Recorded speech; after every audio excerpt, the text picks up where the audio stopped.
Hello, everyone. I am here to talk about the big album of 2019. I've seen a lot of people talk about it nonstop online. Kind of over it at this point, but I am excited to talk about the highly anticipated seventh full length studio album by American pop sensation Taylor Swift. The album is titled Lover, was released this recent Friday, August 23rd, and it has 18 tracks on it, which makes it Taylor's longest record to date, her second longest being Red, which was 16 tracks. Now, of course, this isn't including bonus songs.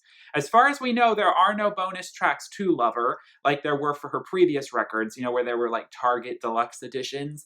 I'm not 100% sure on that, but I don't think there are any deluxe edition songs, especially with an album that's already 18 songs. It's pretty long already, so she put those both deluxe songs on the record for us. This is an album going into it that I was, of course, so excited. And, if you watch my channel, I have reviewed some Taylor projects on this channel. I've reviewed her most recent record, Reputation. I reviewed one of my personal favorite albums of hers, which is Red from 2012. I would really, really like to review Speak Now at some point on this channel, possibly. May or may not happen. I'm sorry. I just can't guarantee that all these throwback reviews are going to happen. I mean, technically, I would also like to review Fearless if I had all the time in the world, but I don't have that. So, maybe down the road, I will go back into that catalog. 1989, I was going to review on this channel, but it was just one of those things that just never happened. And at this point, I don't necessarily see it happening. I don't have anything necessarily bad to say about 1989. It's just that I don't necessarily feel like I have anything that hasn't been said before to say in front of this camera that is that groundbreaking. It's come out, it's been out, it's a great pop record. Some songs I'm not so crazy about, but overall, it's a pretty solid effort. It deserved its hype and its awards and its, commercial success. But that is an interesting story that Taylor is now a part of. Can she match the success of 1989 and Red, and even Reputation, which did surprisingly really well, considering that was more of the more recent, streaming era type album for her.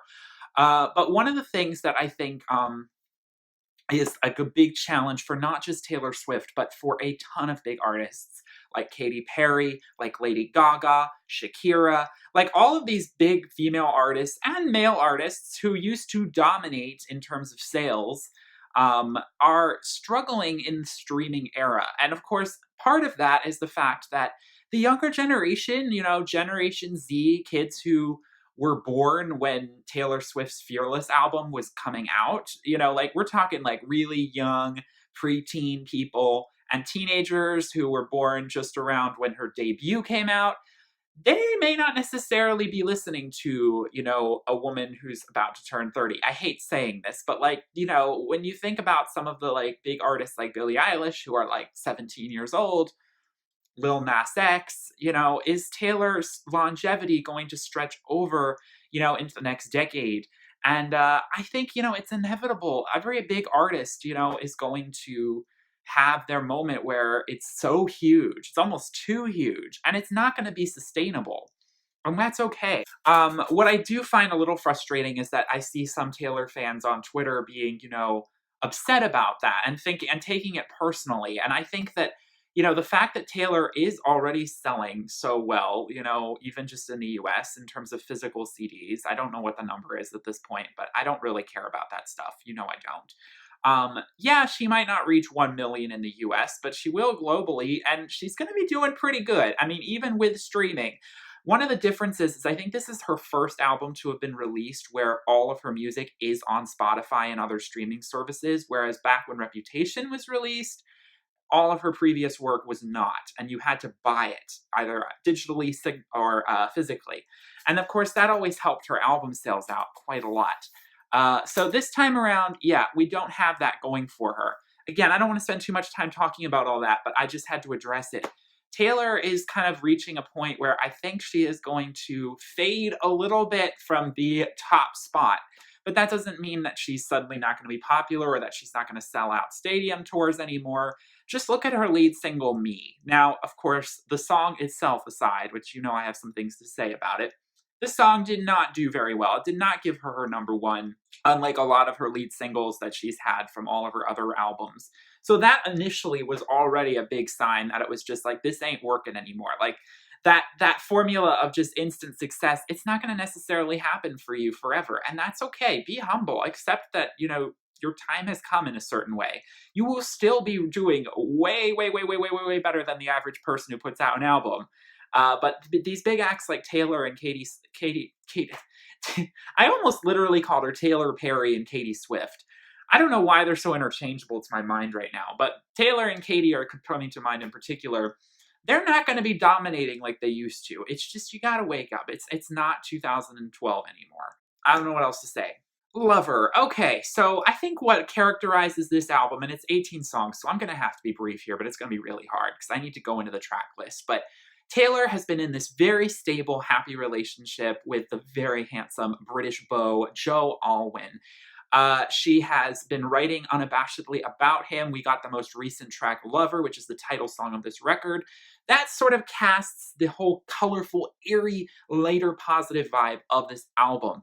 I was really interested to see if this record was going to sort of blend the pop sound, which was so heavy on her last two records, if she was going to slightly pull back again and go back, and I don't want to say regress, because I don't think that's regressing at all, but if she was going to kind of go back to the country sound a little bit more. If maybe 1989 Reputation was like that pop avenue, she tried it out, it got as pop as it could get, and now we're going to dial things back and maybe slowly head back to the country lane. Maybe? Well, one could argue, because Red was definitely the transitory album between pop and country. Maybe Lover is similar to Red in that it does straddle those two more, though I will say this, Lover does not have nearly as much country sound as Red did.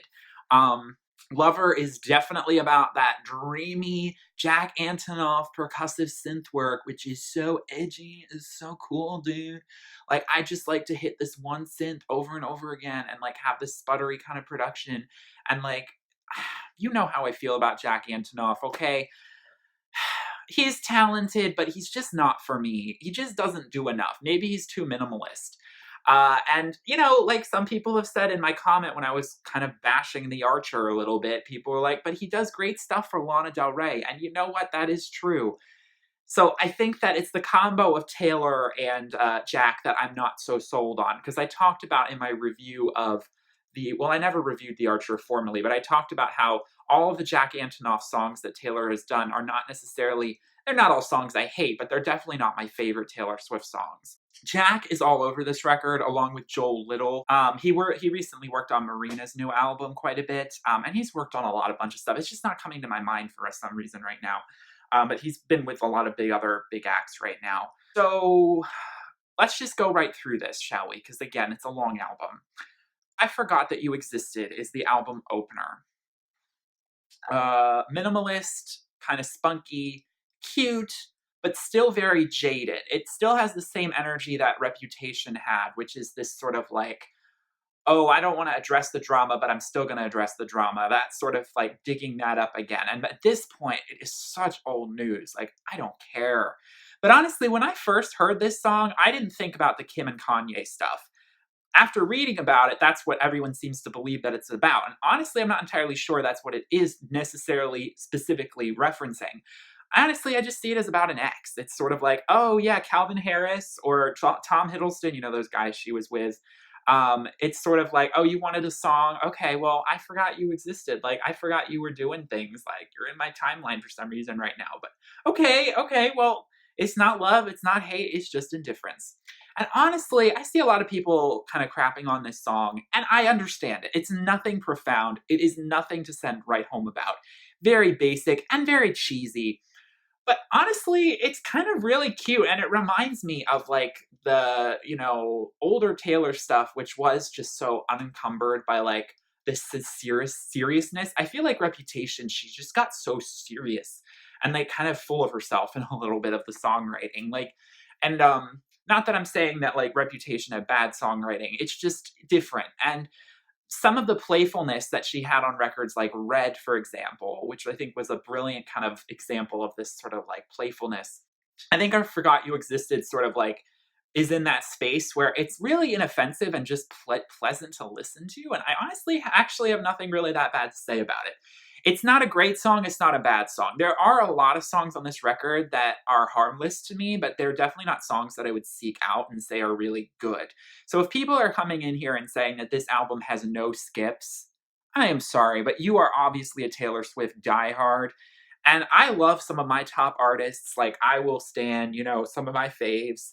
But I will admit when there's a skip or two on a record, and this album definitely could have been cut down quite a few tracks.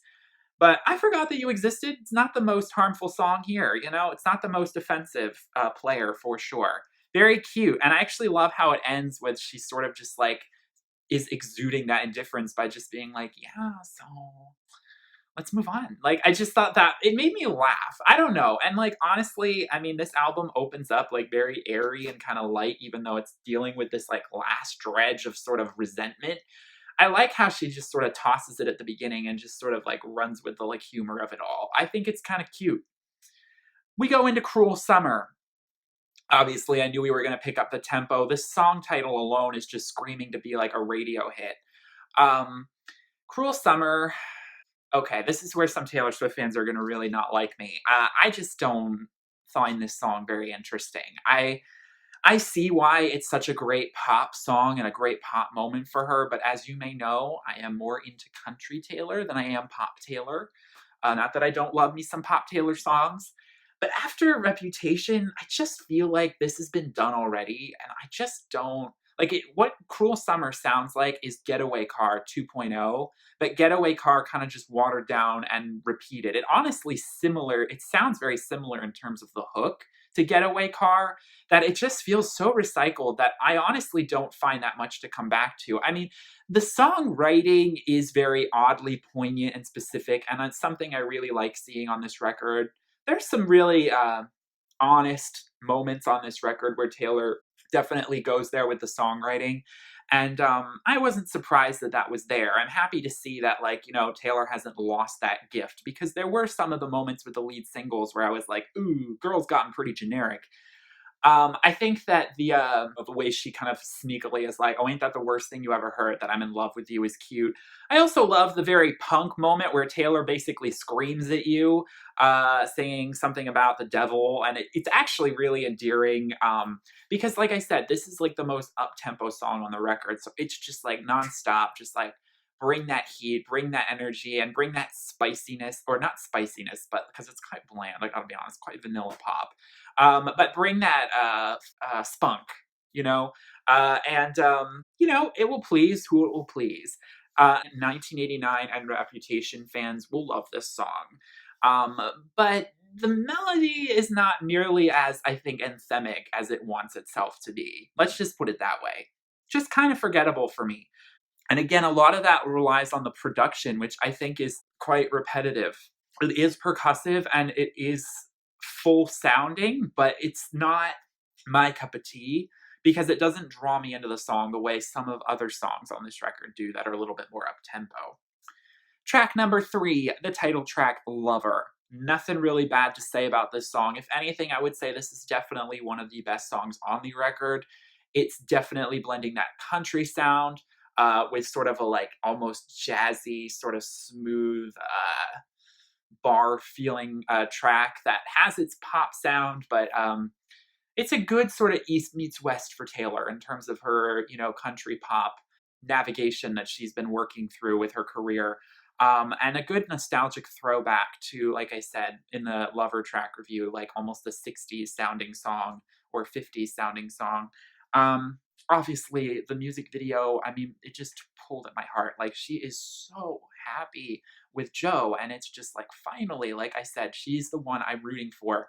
She deserves to be happy and find that person and be engaged and finally have someone that sticks around, because I mean, it's been a rough road, and she's turning 30 this year, and that's not old by any means, but like, this is the time for her to find that person, and settle down. And the song Lover is just a testament to that, and it's so beautiful. And those backing vocals, those backing harmonizing vocals, the way they sort of just like coo in and out of the melody, so sweet, so beautiful, so rich. The instrumentation, like this song, listen to it in headphones, not just in the car, because it just, again, like, it gives you all those fuzzy feelings. And I love this imagery of her in the fishbowl. from the music video. I love everything about the imagery of the music video. I mean, it's kind of campy, but it's just really cute. I definitely a highlight. Okay, so the other big single I think that everyone's looking at is track 4, The Man. Now, track 4, okay, so this is a song where I think the lyrical content is overshadowing much of what's going on sonically. Sonically, it's not terrible. I mean, it definitely sounds like something that Katy Perry would make. It's got this kind of propulsive, almost hip hop beat to it, which is different from everything else on the record. I mean, I will say this, the record isn't that cohesive. I heard one reviewer say, like, yeah, what's up with the track list? Like, we go from the Lover song, we go from Lover to The Man to The Archer, and then we go to I Think He Knows, and it's like all over the place. Yeah, I agree. This track list, although Red was kind of like that, where it was like happy song, ballad, because there was this cohesive framework of sound, which was mostly guitar based, it worked better for me.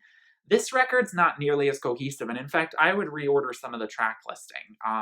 But yeah, The Man. Uh, I heard one reviewer talk about how it seems sort of like obviously Taylor is very successful as a woman. Like we know that. I mean, she's obviously a white woman. So this is that classic sort of example of like white feminism.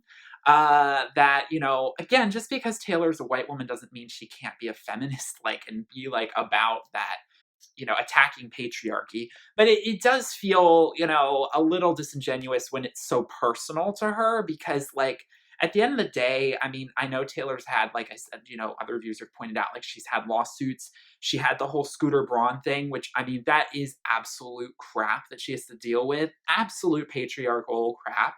And, I mean, I feel for her so hard with that. I mean, I'm not sure how I feel about her necessarily going back and re-recording her masters. I feel like that's overly self-indulgent and like I don't know, I don't like having to pit like comparing the old masters to the new ones and like what if you like the old ones more? Like do you feel bad? Like is that a political statement? Like I don't want to be embroiled in that. So I get why she wants to do it, but I also kind of don't need her to. Um that's just me personally. But for me, again, she made it for the culture. Obviously, coming off the heels of Me Too, coming off the heels of, number 45, coming off of what's going on in this feminism right now, of course she's going to make a song, and she's made feminist songs before. But, with Taylor being so political these days, which, again, it's about dang time, but at least we finally have her, being that spokesperson for a change. Yeah, it's not that groundbreaking. I'm sorry. Obviously, I sympathize and I'm excited, and I love seeing women just like tear the patriarchy to shreds. But with Taylor in her position, I just don't feel that. I don't know. It just feels kind of formulaic. That of course she would make a song like this, while she's comfortably making so much money as a white woman in pop music, being very kind of safe and about everything, and she talks about how if I were a man, I'd be the man, and of course I, have an interesting relationship to masculinity where, it's like, I don't want to be the man. Like, who wants to be the man? And I mean, obviously, Taylor doesn't want to be the man. Like, don't take it that literally. Taylor loves being a woman. But it's that whole, if Beyonce talked about it, and if I were a boy, the double standards are real and they need to be addressed, if not already, like they've been addressed by a lot of people who I feel like are not being paid attention to, which is mainly like women of color. But anyway, side tangent. Taylor's gonna address that, and yeah, it needs to be addressed.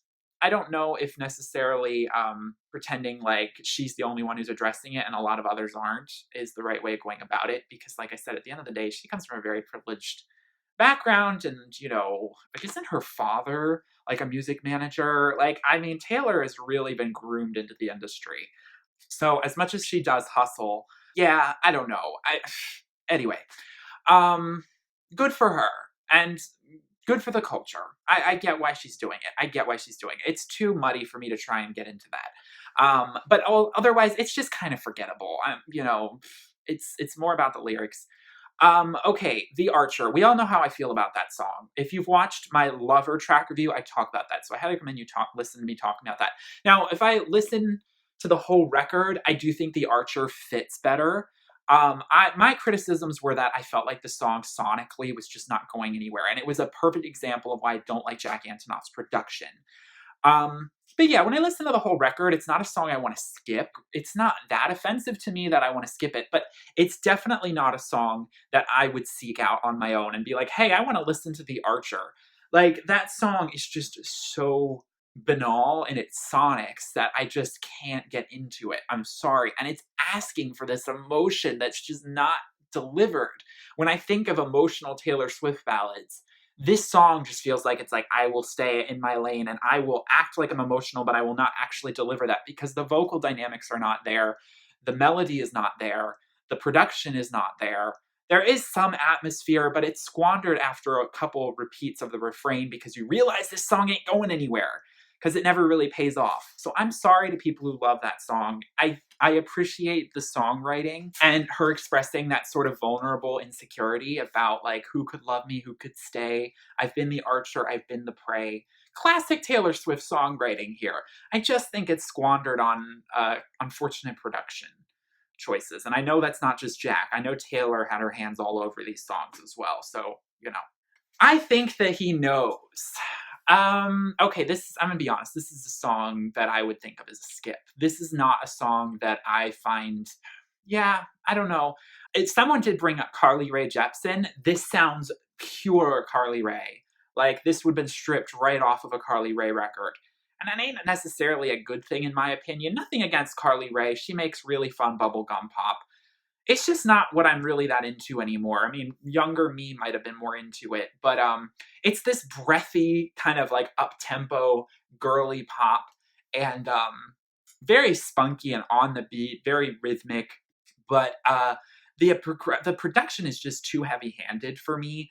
And I just think that the shrilly kind of high-pitched breathy vocals are just like kind of, I don't know, just cheesy. And honestly, again, and I'll talk about this more, something that I sort of remembered while listening to this record is that Taylor Swift is corny AF. Like, she is corny. This is a corny, like, I'm sorry. And I don't necessarily mean that in an insulting way. Um, sorry, she just is. Like, I mean, she's always been, and that's always been like that sort of sweet girl next door thing about her. But sometimes, I'm remembering, I'm just like, this girl's really cheesy with some of her lyrics. Like, I'm sorry, I don't know.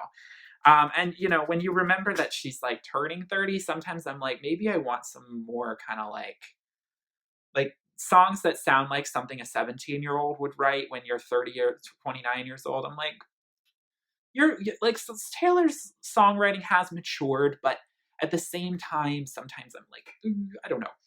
Okay, Miss Americana and the Heartbreak Prince is a moment on this record. I think what makes this song stand out to me so much is just that orgasmic production that's swelling around it, which is something that's kind of missing from some of the other songs. So what's interesting is that you think that this song is just like using that title and everything to just discuss like a romance kind of gone wrong. But she's really using this metaphor of, Miss Americana and the Heartbreak Prince to describe our current state of politics in America. But, of course, she talks about like these sort of these familiar tropes of like homecoming queen and homecoming king and prom queen and prom king. Think you belong with me, Taylor. But she's making it edgier and darker by referencing these high school metaphors to illustrate what I guess she is sort of trying to illustrate, which is two young sweethearts who are just like absolutely shocked at the state of their country currently and are just going to have to run away together. They have to run through the rose thorns once they saw the scoreboard and, quote, run for their life, as she sings in the lyrics. It's very thematic and sweeping, definitely some Lana Del Rey inspirations, which isn't the first time that Miss Taylor has gone to Miss Lana Del Rey for inspiration. Let's not forget Wildest Dreams from 1989. And actually, I do think that in terms of the melody, it does remind me a lot of Wildest Dreams. Similar vibe. But except this time, it's just a little more politically charged. The damsels are depressed. Boys will be boys then. Where are the wise men? Yeah. We can tell where this is going. an interesting arrangement of metaphors to sort of describe a very precarious situation that is America right now. And not something I necessarily would have expected Taylor to do, before. Obviously, pre, the 2018 midterms, where she actually opened up about her political, about politics for the first time ever. Paper Rings. Okay, y'all need to stop sleeping on Paper Rings. This is a bop. This is a cute old Taylor moment where she's being mature by talking about engagement, which we all want that for her. Paper Rings is so sweet and endearing, and I love it because it's got those airy guitars coming in. I mean, you can just tell that like Jack Antonoff had nothing to do with this song. I can't necessarily remember if he actually was on this song or not, but the rhyme scheme, the abrasive verses, it's classic Taylor. It's something that could have been on Speak Now, definitely could have fit on Red. Like, literally feels like a time capsule moment of a song that like Taylor recorded 8 years ago. And it's so cute and innocent, and like obviously not the most amazing thing ever by any means sonically, but it's definitely a warming and catchy song that will stick in your head and have this like, I honestly want to seek it out. Like, it's a fun song. Don't sleep on Paper Rings. I think it's got the great acoustic backing guitar, country sound that I've really been missing from her. And it's one of the few country songs on this record. Let's be real. I mean, calling it country is kind of loose. It's like rocky, kind of like country. I don't know how to describe it. Okay, Cornelia Street. Oh boy, this is another one where people are not going to like me. I'm sorry. I just sonically, Cornelia Street doesn't do anything for me. I feel like at this point in the record is when I started to get a bit of Taylor fatigue, and I was like, we're only on track 9 and there's 18 songs, so I'm halfway through. Yikes. Cornelia Street is about the street where, the street obviously that we presume Taylor and Joe met, and she sings about how if Joe ever breaks her heart, she'll never walk on that street again. I can imagine that this is like, honestly, like, this is how serious it's gotten for her. She is so in love with Joe, and I hope Joe is so in love with her, because after Miley and Liam, we don't want to see any more of that. Okay, we want some happy endings here. Like I said, Taylor deserves it. I mean, it's definitely a song where there's like all these lyrical Easter eggs, because it's just painting this anecdotal picture of everything that Taylor wants to put into an amalgamation of a song. It's got the Jack Antonoff production, which again, it's just kind of plodding, repetitive. It's like, okay. But I really do appreciate the whimsical songwriting. I mean, windows flung right open, autumn air, jacket round my shoulder is yours. We bless the rains on Cornelia Street, memorize the creaks in the floor. Back when we were card sharks playing games, I thought you were leading me on. I packed my bags, left Cornelia Street before you even knew I was gone. But then you called, showed your hand. I turned around before I hit the tunnel, sat on the roof, you and I. I hope I never lose you, hope it never ends. I never walk Cornelia Street again. That's the kind of heartbreak time could never mend. Obviously, Cornelia Street is in Manhattan, so she's talking about like how the city screams his name, just getting swept up in the cosmopolitan sort of rom-com romance that it definitely seems that Joe and Taylor have had. And she's gonna reference that in her lyrics. Like, it's girl is madly in love. That's all I have to say. But yeah, sonically, not such a rich song, and just that it's not dynamic enough. People say it's kind of like Delicate, and that it sounds like that a little bit. I see those comparisons, but Delicate was just like so sexual and like so produced, almost overproduced, but it was good. It was good. I have to admit it. I hate to admit it. Even though I love Country Taylor, I loved Delicate. It was just such a silky smooth song, with such an energy and a vibe to it that just like painted a scene. This song, I'm just not getting that from the production around it. It would have benefited from more rich tone and production for sure. Death by a Thousand Cuts. I gotta pick things up here. I don't have a whole lot to say. It's got some interesting vocal riffs going on in the background. It was a song that I saw a lot of potential for. But ultimately, at the end of the day, I think that the whole melody of it all, it just, like I said, very hard to kind of stick in your mind with anything. There's nothing really about this song that is catchy. But it's an emo moment on this record, which, this is a happier album. Obviously, it's an album about Taylor in love. But she is singing about a heartbreak on this song, and you're just thinking, oh God, if that ever does happen, London Boy. Okay. Okay. London Boy is hilarious to me. Very cheesy. Like Taylor, oh my god, girl, like this is going too far. Like I get that you want to like do the whole like name dropping where we met and like singing about all these things that remind you of Joe. I get it. But I've seen so many funny things on Twitter where like Londoners are just talking about how like over the top this song is in its references to London life.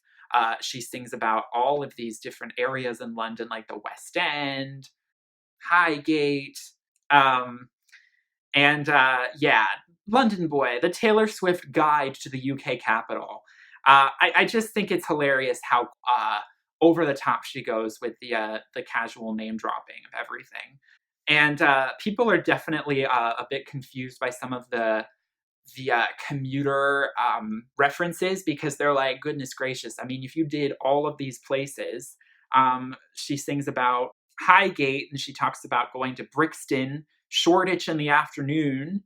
People are like, oh God, girl, if you did all this in one day, you would be on the tube forever. And it would be just like so stressful. So the locals of London are just, they're just laughing at this because they're just like, oh, Taylor, like this is so classic. Like, American goes to London for the first time. I'm half British. My dad is British, and I haven't been to London that much. My English family are kind of more closer to Manchester and like Liverpool. Yeah, I don't know. It's just really always really cheesy to me when like an American goes to London and is like, oh my God, like this is so different from anything I've ever seen. I mean, yeah, it's cool. Like, I get it. Be a tourist and like take your picture by Big Ben. Like, I get it. It's cute. But like, girl, Taylor's obviously been to London a ton. Like, she's been all over the world. And I just think that it's really cheesy for her to like, yeah, it's like Taylor, you're just making fun of yourself like a little bit here, like a Tennessee Stella McCartney. Also, she talks about how she's, this Nashville girl from her hometown in Tennessee. Taylor Swift, you're a Pennsylvania girl, okay? You lived in Pennsylvania till you were 14 years old. That is your hometown. You're from Reading, okay? I'm from Pennsylvania. I'm from Philadelphia. So Taylor is like not, she's where she was born is like only an hour away from me. And of course, Pennsylvania is not a glamorous place like Tennessee sounds, like especially for a country star. But I just think it's hilarious that I think Taylor just like acts like Pennsylvania didn't happen. Like, girl, I know you're not actually a Nashville girl as much as you like to pretend you are. Also, Idris Elba is in the interlude saying, "We can drive around on my scooter." It's so funny to me. Like I said, I mean, this song is cute and it deserves to be on there, but it's just also cringy as anything. And sometimes I just can't handle it. And sometimes I wonder if Joe's like, oh gosh, why did she? And also, doesn't she sound like she's trying to do a bit of a British accent in parts during the chorus? I don't know. I don't know if I'm just hearing things because if she is, that's extra cringy. I'm like, don't, just don't, please, just don't. Like, I'm all for this. Like, also, it's a little bit gentrified. I mean, high tea on the West End. What you watch you play your friends talk about uni, and then you're like, I mean, it's so specific, and I get like I know the UK thing, and like I get it, and like you're obviously madly in love with this boy because everything about him, including the fact that he probably dragged you to pubs and had you listen to rugby matches. And she probably loved it. She just loves I get it. I get it. I do. I really do get it. If for my boyfriend, I would soak it all up too. It's obviously like so fish out of water for her, and I just think it's hilarious. But yet it's all not that different. It's still white people, still rich white people in, English speaking places. It's not that different, okay? It's not like, she's singing about going to Singapore or something. Anyway, there's not that much flavor. But anyway, um, I would love to see her singing about like, yeah, or, a new, could you imagine if she met a boy in Mumbai? Mumbai boy. Oh, that would be an interesting song. Oh, yeah. Oh, boy. No, that would be bad. The cultural appropriation would be horrendous. I do not want to see Taylor. Like, you know how Nick Jonas is with Priyanka Chopra?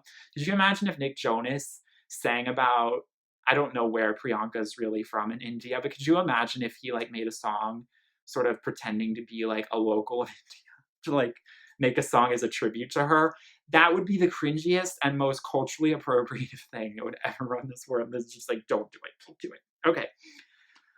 Soon You'll Get Better. This is what I mean by the track list being all over the place. I mean, talk about a total different vibe change. I mean, Soon You'll Get Better is the heaviest song.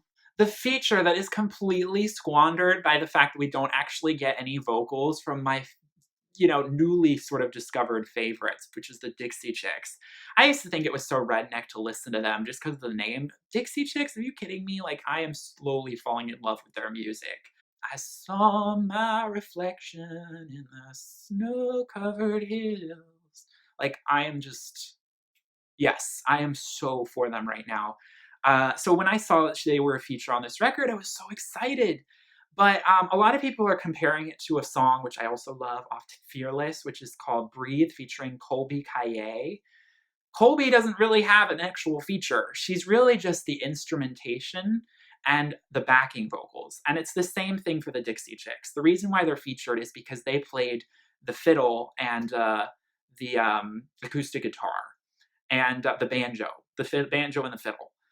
They're providing the instrumentation and some soft backing vocals, but you really can't hear them. I mean, it's Taylor's song. Now, for those of you that don't know, her mother, Andrea Swift, was diagnosed with cancer back in 2016. It's been a really difficult thing for Taylor. I think that her mom is in remission. I think her mom's been doing really well. So that's been really good. But obviously, this song is about that, and it's so heart-wrenching. If anyone's heard her song Ronin, which is even more heart-wrenching to listen to, we're talking about that kind of vibe. I mean, this is, and just hearing the fiddle, and I know it's not even like, it's the Dixie Chicks sound, it doesn't almost feel like it's her song, even though it is hers, because it's so super personal and it's about what she's dealing with and saying, like, you have to get better. The lyrics are actually very simple, but at the same time, like, so endearingly and heartfelt and gorgeous. And my heart breaks. And I'm hearing that acoustic, country sound is exactly what I was looking for from this record. So I am glad it is there, at least in small parts. Okay, False God, interest of brevity, all I will say is that this song isn't bad, but it's just certainly not memorable. I think that, the alliteration to, sex by talking about, the altar of the body and like, worship me like I'm a false god. Like, it's just kind of a cringy metaphor that I think she relies on too heavily for this song to really take itself that seriously. The jazzy sort of like bar lounge vibe it has is kind of sexy and fun, but beyond that, it's just not that special for me. Okay, You Need to Calm Down. We all know how I feel about that song. Kind of pandering, really cheesy. I don't know why for the last few days I've had the stuck in my head, and it's really annoying me. But yeah, this song didn't. I reviewed it. You can check out what I had to say in that video. Okay, Afterglow. Okay. This is one of those sort of like alternative pop sounding songs. It's got the space, it's got the reverb on it, and it hits home for me. I really love this song, and it was a song that on first listen after the whole album, by this point I was getting really tired of listening to a Taylor Swift album. So this song kind of got swallowed up at the tail end of this record for me. But this is a good song. One of the best songs on this record for me. I think it's just the simplicity of Taylor really belting at the microphone and just like letting the emotions kind of run through, and the backing vocals that kind of follow her. The oohs are so bittersweet and beautiful, delectable. Again, the relationship I'm sure has not been smooth sailing for her so far. The way she sings about, how I blew things out of proportion, now you're blue, put you in jail for something you didn't do. I pinned your hands behind your back. So I had reason to attack, but no. Fighting with true love is boxing with no gloves. One of the best lyrics on this record. Chemistry till it blows up, till there's no us. Why'd I have to break what I love so much? It's on your face and I'm to blame. Hey, it's all me. It's in my head. I'm the one who's burned us down, but it's not what I meant. Can you meet me in the afterglow? So meet me in the aftermath is really what she's saying. I'm taking the blame. So please Can we rectify this? A beautiful anthemic moment that makes me want to scream at the top of my lungs on this record. Okay, Me, capital Me, featuring Brendan Urie of Panic at the Disco. Already have said my thoughts on it. Very cheesy, very childish. Again, pandering to try to appeal to children. Apparently, they took out the spelling is fun lyric from the actual album version, not the single version. I can see why they did that. But yeah, the marching band, pep girl, kind of fun amp up song that's supposed to be about empowerment, but it's just so bland and vanilla that it just is like, it's not inspiring anyone. I'm sorry. It's not inspiring anyone. Like, it's cute, it's harmless, but thank you. Next. It's nice to have a friend. Honestly, I really do feel like this is an interlude, and I think that's why people are so, people are really crapping on this song. And honestly, the first time I heard it, I knew my expectations were low. It's not that bad. I think it's an interesting sort of mellow moment on the record where, yeah, there are some interesting backing vocals. It's cute. It's nostalgic. It's obviously childish, but I think it's sort of speaking to just how Tyler Taylor desperately wants to kind of feel what it is to be so in love with someone, but also feel so close to them as a friend, and like acknowledging that just how innocent and beautiful that is, and kind of missing that, I think, in that moment, and just saying, but like also just feeling so happy and at peace. You deserve to express that. And I think this sort of lackadaisical la di da attitude of it is actually a really sort of neat way to place it towards the end of the record. But, again, it's a shorter song. I think it is just kind of more of an interlude. And so we end on the shimmering, melancholic song Daylight. I knew that this had to be a song that carried so much emotional weight for the record. She had originally talked about wanting to name the album Daylight until she wrote Lover, and then she decided to title it that. I actually don't think Lover is the best album title because I just don't think it makes that much sense. It's like Lover.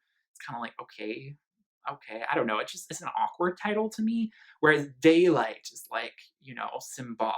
It's just like this title, very romantic. But at the same time, like very to the point. And ultimately, it's a great closer. I think it is so much about that sort of like pastel sky that she is about in this era, like this freedom, this happiness, and letting go of resentment and forgiving everyone.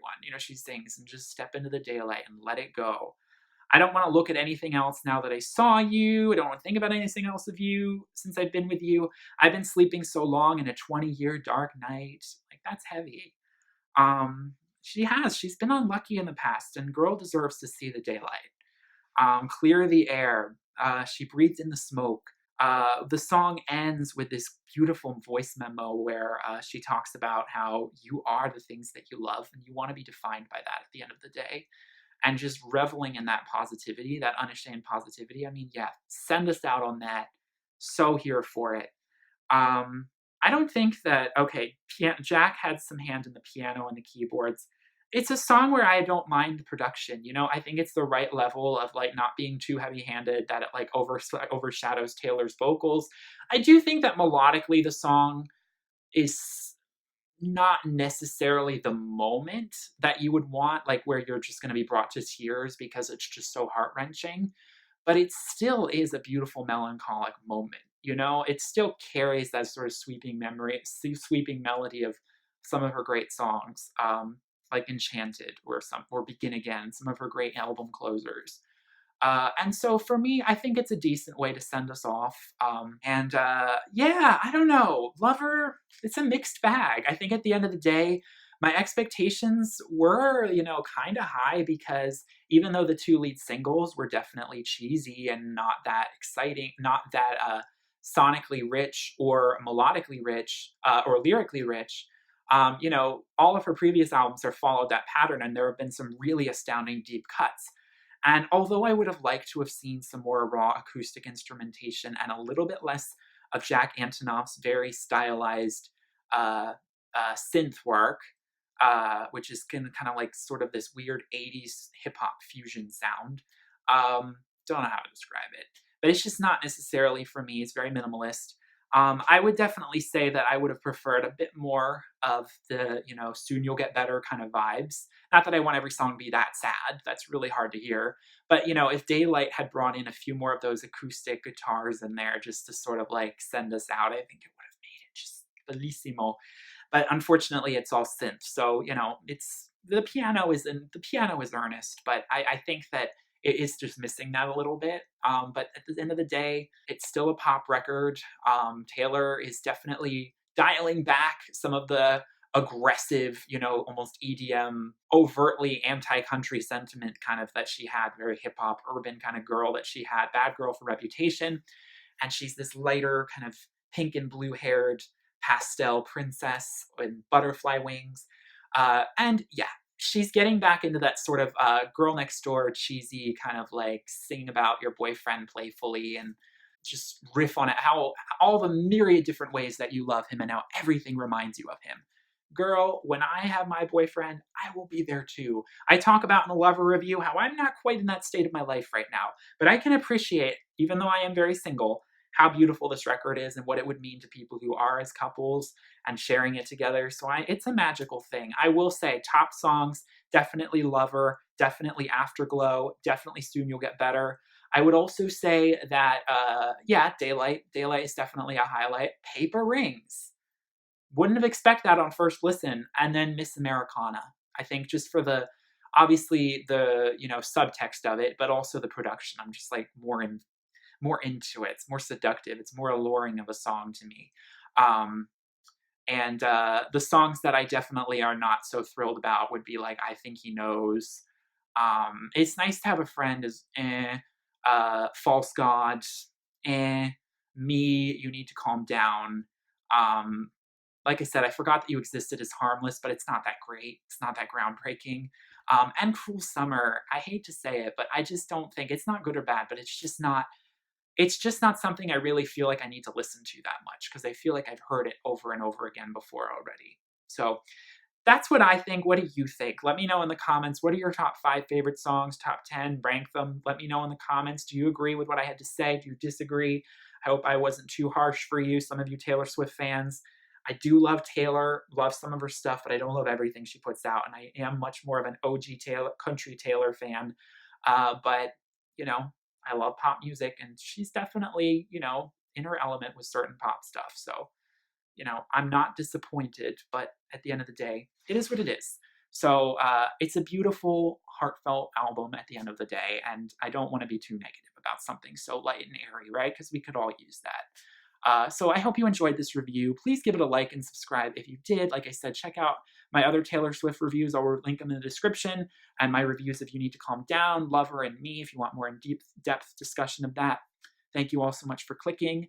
Please like and subscribe if you did. I'll see you all in my next video. Peace, love, and light. Bye.